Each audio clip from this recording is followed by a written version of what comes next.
Sunday லாகருக்குன்னு சொல்லி பைக்கை start பண்ணிட்டு வந்தோம்னா கால் வைக்கிற இடம்லாம் கண்ணி வெடின்ற மாதிரி நம்ம வண்டி எடுத்தோம்னா சகதியில் மாட்டிக்கிச்சுங்க.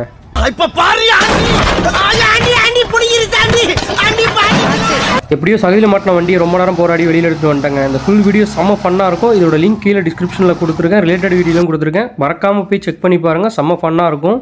போகிற வழியில் ஃபஸ்ட் சிக்கன் பப்ஸ் வாங்கி சாப்பிட்டோம். சிக்கன் பப்ஸில் சிக்கன் இருக்குது. என்னடா இது ஆச்சரியம், ஸ்கூல் டைத்துலேருந்து சிக்கன் பப்ஸில் சிக்கன் இருக்காதுன்னு சொல்லி சாப்பிட்டு முடிச்சுட்டு வந்தோம்னா ஃபிஷ் மார்க்கெட்டில் கனவா மீன் இல்லைன்ட்டாங்க. இருக்குன்னு நினச்ச வந்த மீன் இல்லாதனால இருக்கிற மீனை சாப்பிட முடியாது இல்லையா? ஸோ இருக்குன்னு நினச்ச வந்த மீன் என்றைக்கு இருக்கோ அன்றைக்கி சமைச்சிக்கலாம்னு சொல்லிட்டு அந்த இடத்த விட்டு கிளம்பிட்டாங்க. ஃபிஷ் இல்லாத காரணத்தினால் பாய் கடையில் போய் 10 கிலோ கறி கொடுங்க பாயின்னு சொல்லிட்டு ஒரு 1/2 கிலோ பீஃப் வாங்கிட்டு வீட்டுக்கு வந்தாச்சுங்க. வாங்கிட்டு அந்த பீஃபை க்ளீன் பண்ணி பிடிச்சாக வெட்டி சமைக்க ஸ்டார்ட் பண்ணிட்டாங்க. இன்றைக்கி என்னோட சமையல், அதாவது ஹஸ்பண்ட் சமையல். ஸோ என்னோட ஹஸ்பண்ட் சமையல் எப்படி இருக்குன்றதை என் ஒய்ஃப்ட்ட கேட்டலாம்னு சொல்லிட்டு அவங்களோட ரிவ்யூ கேட்குறக்காக சாப்பாடை பரிமாறி வச்சுட்டு அவங்க சாப்பிட்டு சொன்ன பதில் இருக்கே அல்டிமேட்டா. அப்புறம் நாங்கள் குமுதா ஹாப்பியாக என்னாச்சுன்னு சொல்லிட்டு வீடியோ முடிச்சிடலாம். பாய். Subscribe.